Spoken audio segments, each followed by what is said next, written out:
Remi Stachowski. He's the first time at the Searchmetrics stage, and I can see him in the back end already ready to kick off his session.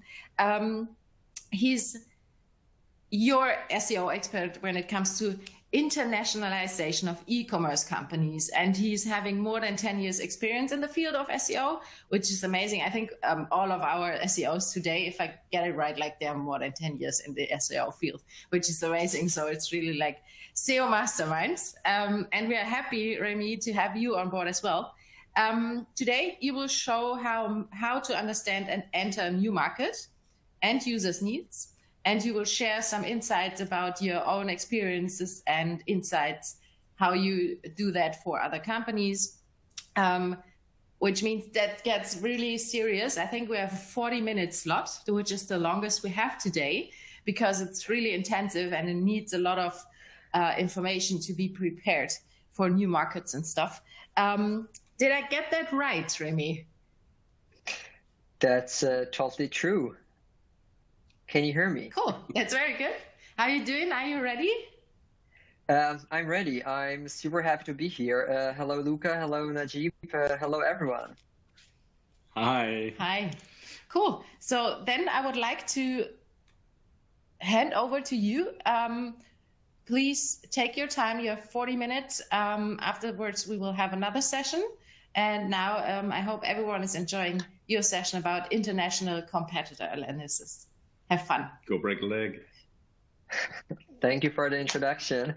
And it matches perfectly since Jordan finished his presentation talking about competitors' tables or competitors. And we had a question about different international markets. Yeah, as you all know, already, I'm Remi, and I'm super excited to be here and share with you my experience from the last 10 years working in international companies or working with international clients. And I hope it's not going to be a bummer at the beginning, but let's align on 3 things. Oh, sorry, I have to click. Yes, now. Let's align on 3 things. International SEO, it's not a synonym for hreflangs. No, sorry. Competitor analysis, it's not just about keyword research and rankings checks. And the international factor entails many new challenges. We compare not only the competitors on our market, we compare actually whole markets with each other and different competitors on different markets. So I hope most of you won't leave the call after that. And it's me. I'm Remi Stachowski, and I studied international business and economics. I live and work over 10 years in Berlin, and I work in the field of SEO. More than 7 years already in agencies, and I'm specialized in international SEO. Speak few languages. I learned Mandarin, and I plan to write or to start actually with a PhD in the field of internationalization and e-commerce businesses, since it's like a super interesting topic. Yeah. Oh boy, we have a lot to talk about today. And it's not my goal to present you with one template for such an analysis, since we are all from different sectors, different industries, working in B2C, B2B companies, being in charge of websites, apps, softwares, etc. And we all have different needs, different goals, and different scopes for our projects. So my goal for today is to provide you with some concepts, ideas, and incentives to enrich your current analysis or just help you to start with a new one. So let's jump into the world of internationalization. We're going to talk about market research. We're going to talk about the treasures hidden actually just in front of our eyes in the SERPs. We're going to talk about how to set the real competitors for our products, for the queries our target audience looks for, and how to define the keywords, even if we don't speak the language. At the beginning, we're gonna set few general terms. Internationalization, it's about geographical expansion of your economic activities beyond the national borders. That's probably obvious for all of you. And there are two main types, or two main, let's say types, cases of internationalization. The globalization, called also standardization, where you take the standardized product and or service and you launch the same product, the same service in the whole world. On the other side, we have localization. It is about adaptation of your product or of your content to the requirements of a foreign market, of a specific market. So we're adapting the product and making the product specific for the needs of our audience. In between, and relevant especially in case of digital products like softwares, games, apps, it's the term localizability. Localizability deals mainly with making sure that the design of the product takes into account the global market.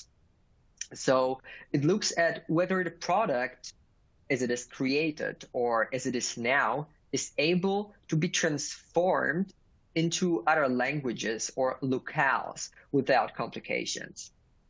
And a locale is a combination of a region and a language, because today we're not going to talk about countries, because countries is a thing, you know. We don't want to talk just about the geographical borders. We will talk about the locales. So the place where our audience lives and the language they speak. And as Matt talked at the beginning, SEO is about the marketing mix. It's one of the things, because I love SEO and I work in SEO for 10 years. The whole diversity in our daily tasks, all the interfaces we have with other departments, it's just amazing. As an SEO, you're never going to get bored. And I think to be successful in a new market, we need to address all the facets of the marketing mix. So you have to analyze your product and check its characteristics. If the people in the new market really need the product, you have to align the prices, checking your competitors. You have to check the place where the users buy the product. Is it going to be a website? Is it going to be a marketplace like Amazon or Taobao, or is it going to be Idealo, where the people go to grab the information and buy the product? What about the other marketing activities, the promotion and the branding, right? We all talk about EAT, and talking about authoritativeness or your authority, the brand and branding is crucial to be successful in a search. And most of you know the 4P marketing mix model from marketing. For example, if you study economics or whatever. In my model, I use 5P. And my model includes also provenance, since the country of origin, especially on international markets for multinational companies, the country of origin very often decides if the client are going to buy your product or the product of your competitors. And yeah, depending on the size of our organizations, as SEOs, we often don't have any influence on the final product or services our clients buy. But at first, we have to make some forecasts, some evaluations, and talk about opportunities. So we do have to analyze all the factors to say if we have a chance to be successful on a new market, or it just makes sense to concentrate on another market because it's going to be easier, because our product suits better the other market. And don't forget, your website is your product. So thinking of internationalization, in most of the models, you're gonna hear product, but your product is your website. So you're not trying to internationalize or localize the final products the user buy. You're trying to localize the websites, the contents, the structures, the designs, the pictures, the videos, etc. Everything around it. And the competitor research is a never-ending process. You start with the market research. A competitor analysis is a part of market research, since you use the market research techniques and concepts to understand what your competition is doing and evaluate their strengths and weaknesses. Then you go deeper into benchmarking and check in how good your competitors are, what are they doing, which keywords they use, how good their content is, etc. And at the end, even if you're ready, even if your website is perfect, even if you're successful, as we know, the competitors don't sleep. So you're gonna be checking on your competitors all the time, since you want to stay up to date and you want to go with the flow of the market. The market is not a static geographical concept. That's also super important to understand. The market is created by the competitors, the target group, and in some percentage the governments, which set some rules which are impacting us. But thinking of a market, don't think of geography or cities, think of your competitors and your target audience. But which market data are important for or interesting for us? Which data can we use? Where do we find them? I would start with some general data like population, market size, as purchasing power, how rich the population is, internet penetration, do the people use internet and how they use it, e-commerce data and spendings, how much money do the people spend on the internet, and some technical standards, because as we know, sometimes it's not about being the best in the class. We just have to be better than the other students, right? And it's super important in case of the general technical standards as well. Here an example of data from Statista. When you're asking yourself where you can find the data, I brought you a few links, few tools, few information so that you can start straight away with the analysis. In Statista, you can find, for example, information about the size of the markets, about the population, about the purchasing power, or GDP in this case. Then here a report from the European Union about e-commerce and e-commerce spendings in the different countries. You're going to get the presentation, so you don't have to write down the URLs. I'm going to just go to the next slides. And one of my favorites, the Big Mac Index. It's sounds strange, I know, hilarious, but it's not. It was developed by The Economist in the 80s or 90s, so some time ago. And the Big Mac Index is about comparing a standardized good, a standardized product on the different markets, like taking one currency and comparing the products on different markets to say even if a market is huge and very wealthy, it could be also very expensive to live there. And you also have to take it into consideration when you're planning launching your website or your products in the other market.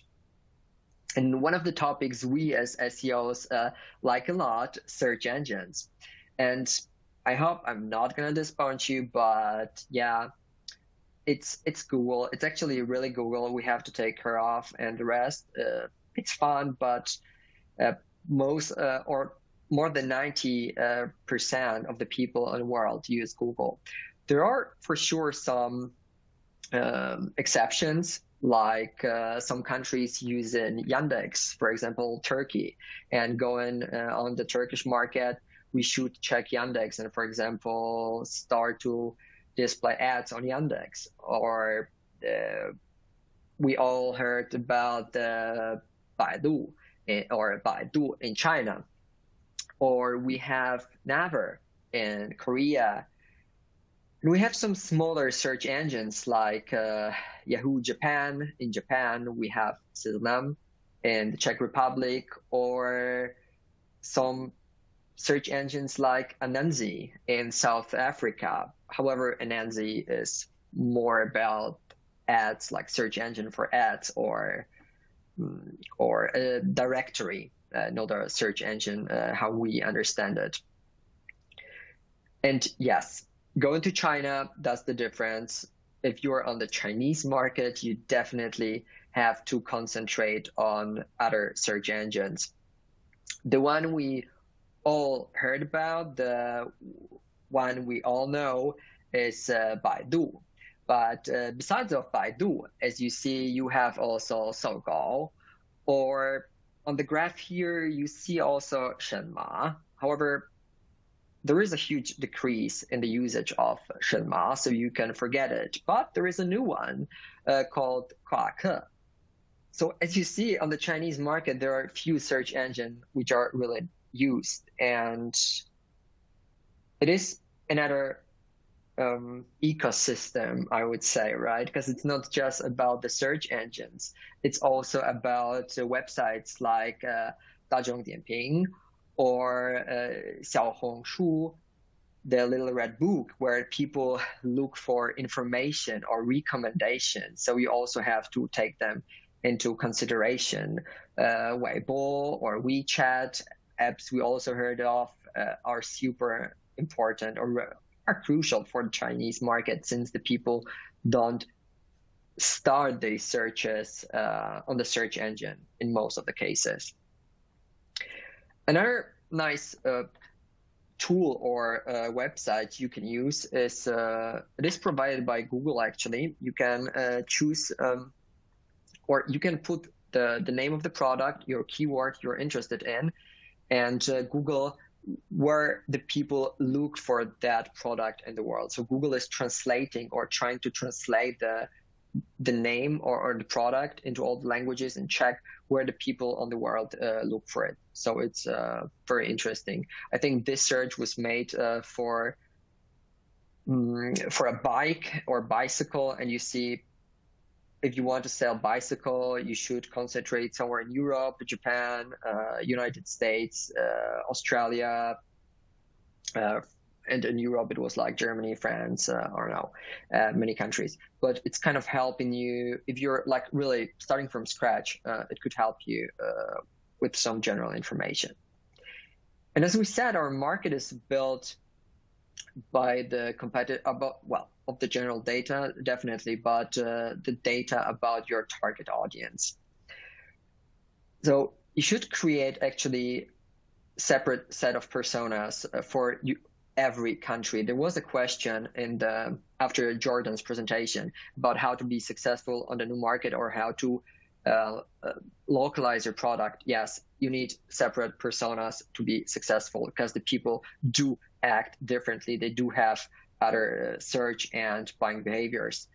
You need to analyze the customers' habits as well as needs and searches, the queries they put into the search engines, and create a customer journey, because it could be totally different as we talked about China and using WeChat, what was actually kind of a WhatsApp, and now you can find there like everything you can pay with WeChat, or apps like Xiaohongshu, the Little Red Book, or Quaker, the new search engine. The search or the customer journey is going to look totally different than the customer journey of a average user, on the German market, for example.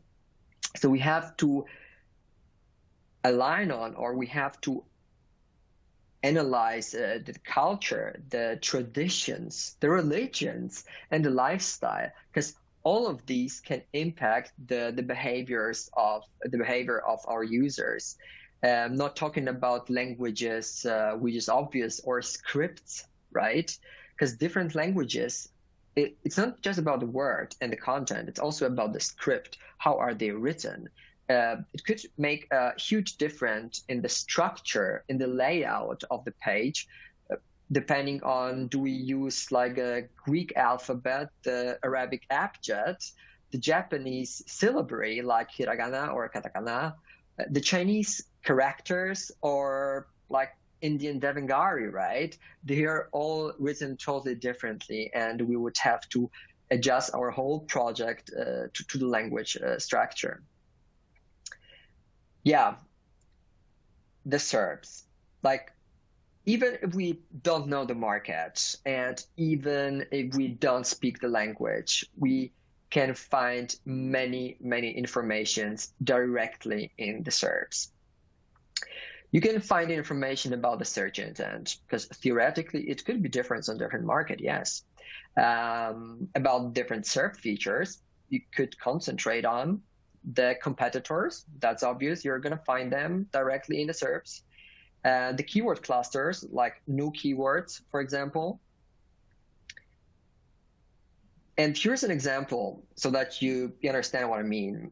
I was looking here for Mercedes C-Class on the American market, and Googling that, I see the competitors. I see which keywords they use. I see all the pictures, right? Pictures could be interesting. I see that people also ask questions. So I know for Google, those questions are relevant for Google. So probably I could use them on my website, and not just to like get the result and being shown them in the PAAs, but also to increase your relevancy for this keyword, for this query, and just rank better. I see like specific keywords like wagon, like coupe, like sedan. So I could probably create separate landing pages for all those keywords that people are interested in. Pricing, reviews, I could introduce, or I could include information about those. We see some reviews, we see some site links. So all the data we could think of, or we should think of, while optimizing our website. A video, like, even better. Well, better or not, it's not that easy to create a video, but it could be relevant to rank for those keywords. And at the end as well, some other questions about the price, coupe, yeah, and used cars. If you're selling used cars, kind of makes sense to probably create a separate website. So many informations you can find in the SERPs directly. Then I wanted to try with the language I don't speak. So I thought, okay, I'm gonna take Italian, and I know I took a European language, which is kind of easier than if I took Georgian and the Indian Devanagari script, and if I had to read it. But as long as possible, you can try to check it themselves. And I translated with DeepL, I think, the keyword lift table. The results I got was like tavoli elevabili. And I was like, ooh, that's definitely not the product I want to sell. Because in my head, a lift table was a product for a company, for a warehouse, a B2B product. So like these pictures I see, even without knowing Italian, right? I'm not speaking Italian. I don't speak Italian, but I see that's definitely not the right keyword. So I went for the second one, tavola elevatrice. And I saw, okay, tavola elevatrice, it's probably my keyword. So I was already happy. And then I started to analyze the results. So we see the search intent is definitely transactional in this case. That's perfect. That's what we want. We see ads, so I should talk with our SEA team. We see which competitors run the ads. We see some pictures of these products. Those are fine. Those are the products I meant. And we see different keywords with manuale, elettrico, and I started to combine these keywords in my short keyword research or keyword targeting.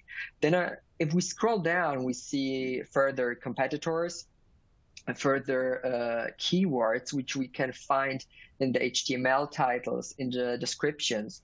We see the PAAs, right? Again, the question. So I would, if I talked with the editors or copywriters now, I would ask them to include at least, I don't know, 2 or 3 of those questions, because they are obviously relevant for Google. Other data like reviews, like rich snippets, and further competitors and keywords as well. So after just scrolling down on this one SERPs page, I had a list like of 30, 40 keywords. I checked the search volumes, and I knew which keywords I would recommend to use on this page for lift tables in Italian, even though I don't speak Italian. I know it's not a perfect case. In some previous webinars, I told that a good SEO is better than a native speaker. Yes, kind of true, but on the other hand, you still need a native speaker to localize the content, to write like a perfect written text. You do need it. But as a good SEO, having some knowledge about languages, you can deliver at least a base with good keywords, or explain to people how they go, how they search, especially if you work with natives who have no idea about online marketing or search engines, or if you work with juniors, trainees, you have to help them. And in many cases, you can deliver them the right keywords. But yeah, how can we simulate a search in another country? That's a very good question. I was asking myself like years ago, and I had no idea. One of the easiest methods is just to take the URL, the Google search URLs, and manipulate it, right? In this case, it's about the Mercedes Clase. In Spanish, I just replaced Google DE with Google ES. In place of GL in the URL, which is for a country, I put ES for Spain. And in the place where we have this lang, HL lang, I put ES as well, because I wanted to have the result for Spanish. And at the end, we have PWS 0. It means that you have no history. You're making a new search. So that's one possibility. If you don't want to change the URL every time yourself, or if you're not sure about the letters you should use for a language or for a country, it could be tricky in many cases. That's true. You can use the Valentin apps. The Valentin apps is doing more or less the same what I told. They're taking the URL and adjusting it for a country and or a region and a language.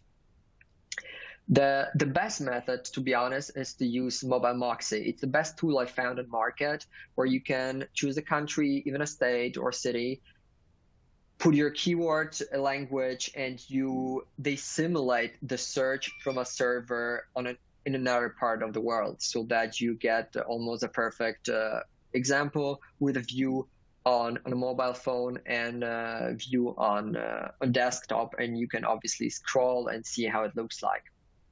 It's, for example, how I did screenshots for the lift tables and Mercedes C-Class for these presentations. And yeah, after I got the information about what's going on in the SERPs, I want to dive a bit deeper and click on some of the pages, click on the competitors' pages. What I can find there, very similar. I can find keywords they use. I can find the content types, or I can see what content types they use for the certain queries and what is the quality. Of course, you're not able to evaluate the quality in every language in the world, but you can send the text to someone and ask about the quality. You see the technical requirements, so the technical standards they use. And you get some information about branding. That's super important. Besides that, you can check which payment systems they use, what are the prices, what technical infrastructure they need, what is the page speed. Oh boy, that's super important, especially in case of page speed. I think as SEOs, we're very often very idealistic. We want the best. One of the previous speakers talked about that already. But in this case, I don't have to be the best in the world. I just have to be a bit better than my competitors. And yeah, and reviews, social media, etc. SEO, it's not about building the best websites in the world. It's about fulfilling our users' needs. And yeah, to define the true competitors, we go for interviews, talking with our the best people who lived on that market. Going into the SERPs, as I shown, going into tools, definitely. I know we SEO love tools. I also do use tools, and doing it based on the keywords, right? So not this is my competitor because I don't know, based on their logos or they are on the same fairs, whatever. No, based on the specific tools. So it could be that you have different competitors for different keyword clusters, for different product clusters you sell. And my favorite tool indeed is Searchmetrics.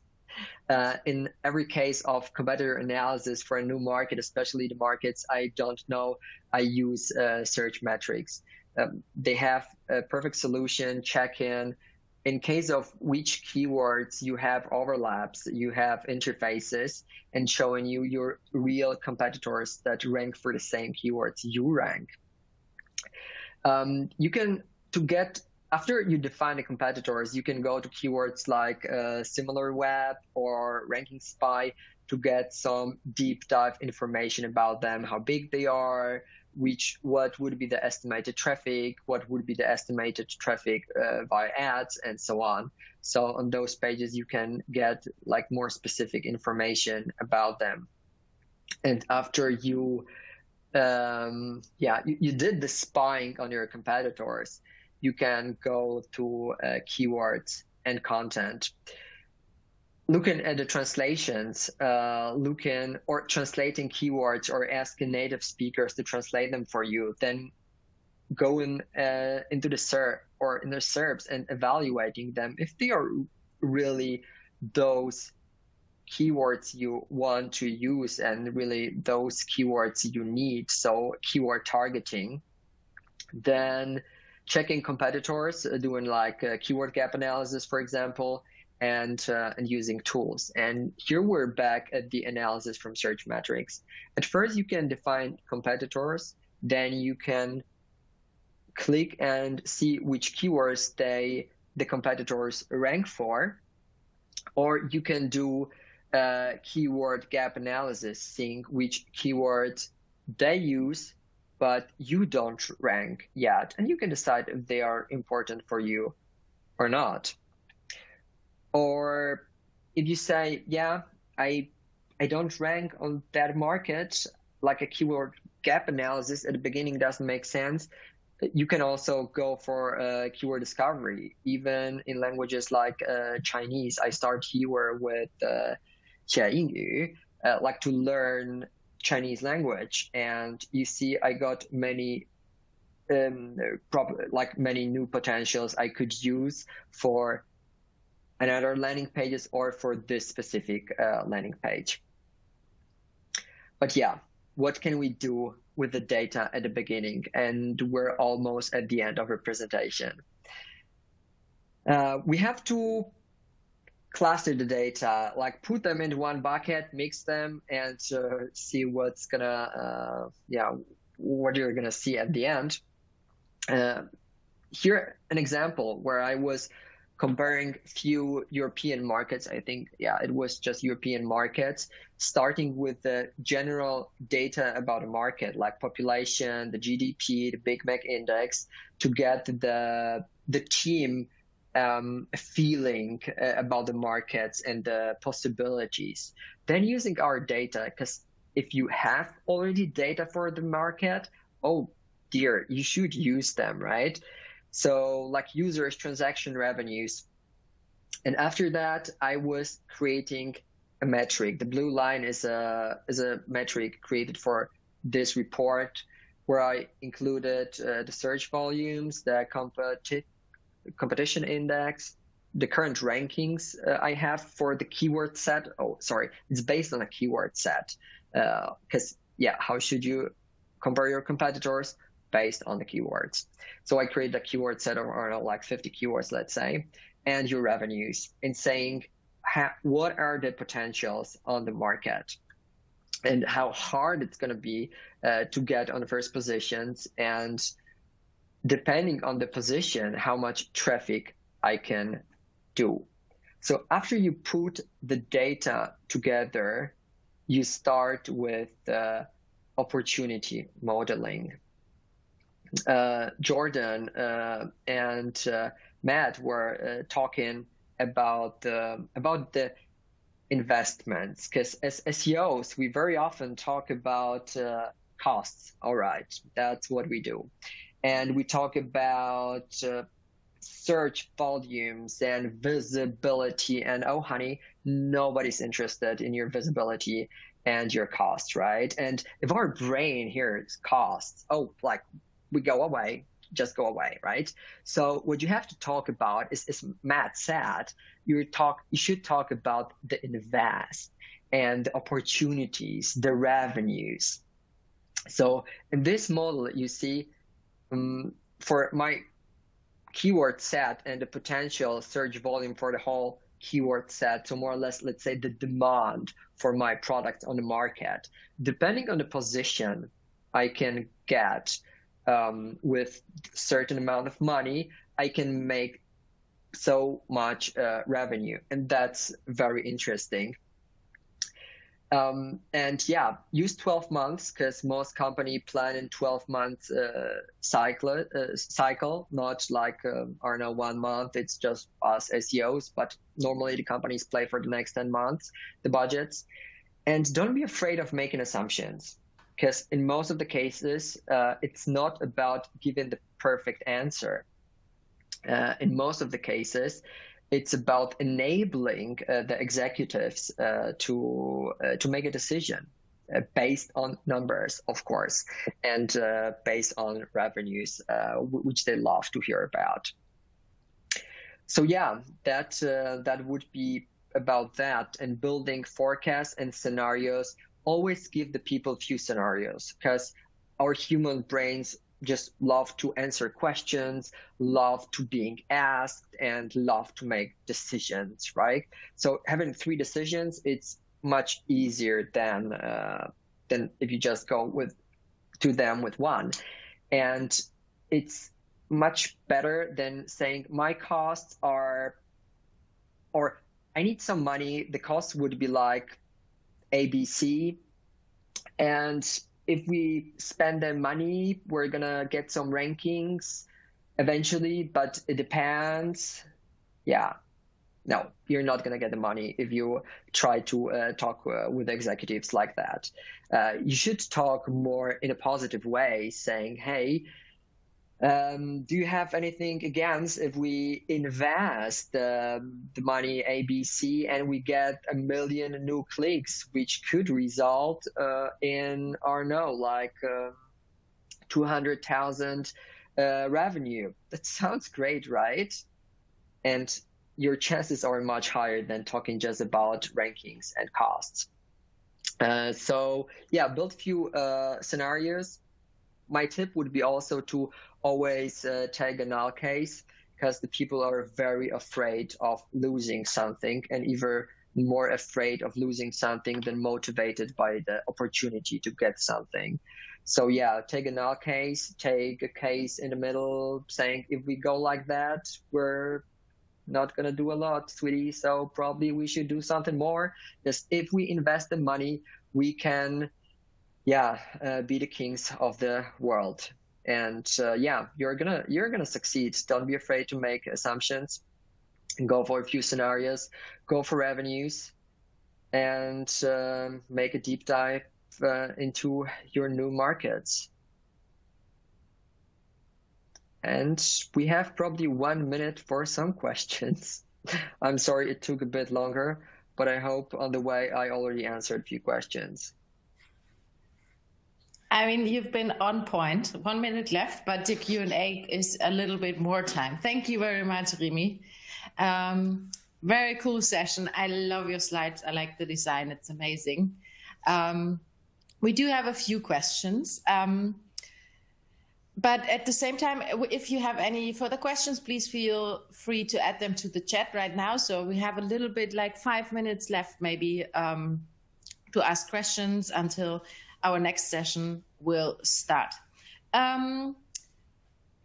We will start with that question. How would you plan the internationalization process? Would you recommend launching in all countries at once, or one after another? I'm sorry. Oh my gosh, I really have to say it depends, but it really depends on your budget and your resources, your technical resources, your language experts, your budgets. In the best case, you start with one country doing a test, checking if the technical infrastructure is going to work, checking if all the strings are translated correctly, if all the strings are filled in the correct language, if the website works. So I would, in the perfect case, I would recommend to start with one country, then go for a few other countries, probably the most important ones you have to concentrate on, and then follow with the rest. So prioritize them. Okay, so one step after another one. There's another question, like also feedback, great content. How would you forecast rankings to then calculate traffic and revenue when opening a new market? That's a good one. Could you repeat it, please? How would you? Yeah, it's how would you forecast rankings then to then calculate traffic and revenue when opening a new market? Like, how do you forecast rankings for a new market? Like, forecasting rankings, it's very tough. Then you have to go really into the qualitative analysis and check what your competitors do, how big they are, how much content they have, how many pages they have, how many backlinks they have, how known are the brands of your competitors. So you have to do some research, compare with your current website, and evaluate if you're able to compete with them or not. And as I shown in one of the slides, it's not possible to evaluate the final ranking. So I make, for example, many cases, and talking with executives, the more I invest, the higher I gonna rank.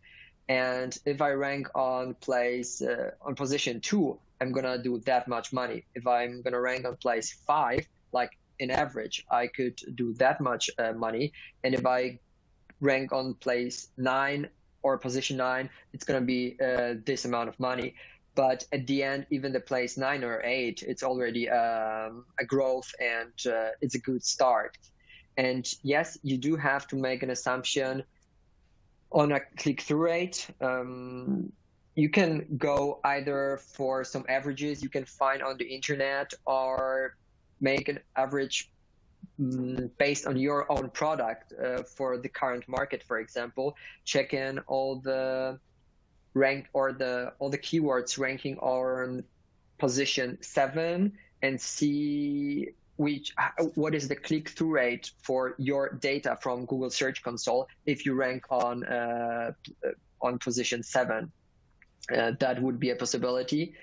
Then you go for your average order value. So you have to make an assumption. What is your average basket or shopping cart?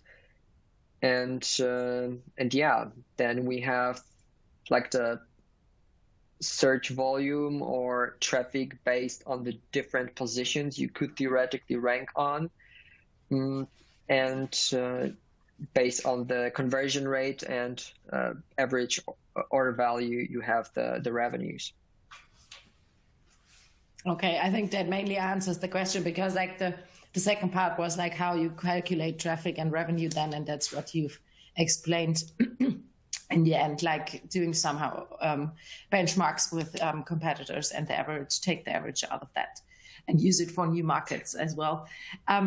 Would you like to add something to that, or didn't get it right?